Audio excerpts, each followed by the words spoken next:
અહીં વિદ્યાર્થી મિત્રો આપણે સમીકરણને ઉકેલવાના છે એટલે કે એક્સની અજ્ઞાત જે કિંમત છે એક્સની કિંમત જે છે આપણે અહીં શોધવાની છે.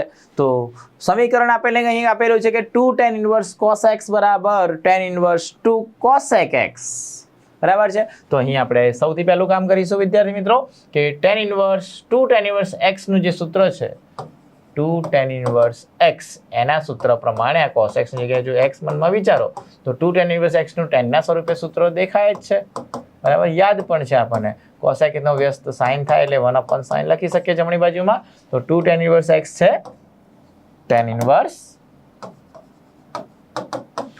2x x ની જગ્યાએ cos x છે તો 2 cos x ભાગ્યા 1 માઇનસ x સ્ક્વેર. અહીં cos હોય તો cos સ્ક્વેર. તેવી રીતે જમણી બાજુમાં છે એ પદને આપણે કંઈ જ કરતા નથી, જે છે એમના એમ જ. બંને બાજુ જો tan લગાવવામાં આવે તો tan નો વિસ્તાર તો r ગમે તે લખી શકાય એટલે tan ઇન્વર્સ કેન્સલ, અથવા આ tan ઇન્વર્સ ને આ સાઈડ લીધા એમ પણ કહી શકાય. બંને બાજુ tan લગાવો તો tan ઇન્વર્સ કેન્સલ થતા 2 cos x upon 1 minus cos square એટલે જ sin સ્ક્વેર. જ્યારે જમણી બાજુમાં tan લગાવો તો tan inverse cancel 2 by sin x. પરંતુ છેદ 0 ન હોવો જોઈએ, માટે છેદ 0 ન હોય તો sin x એકવાર તો કેન્સલ કરી શકાય.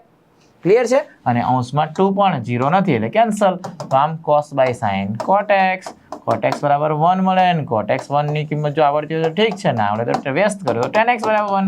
તો આમ x બરાબર π/4 જે આપણો સમીકરણનો ઉકેલ મળે. બરાબર છે. એકથી વધારે ઉકેલ હોય તો આપણે એની ચકાસણી પણ કરી લેવાની. બાકી અહીં આપણો આન્સર જે છે x બરાબર π/4 અને ચકાસણી કરતા cos π/4 1/√2 થાય ને tan ઇન્વર્સ 1/√2 2 tan ઇન્વર્સ 1/√2 ને શોધવા પડે અને આ બાજુમાં પણ 2 cosec π/4 એટલે કે √2. તો tan ઇન્વર્સ 2√2 મળે. અહીં 2√2 મળે કે નહીં એ ખાલી ચેક કરી લો. જો સમાન હોય તો આપણો ઉકેલ જે π/4 સત્ય છે.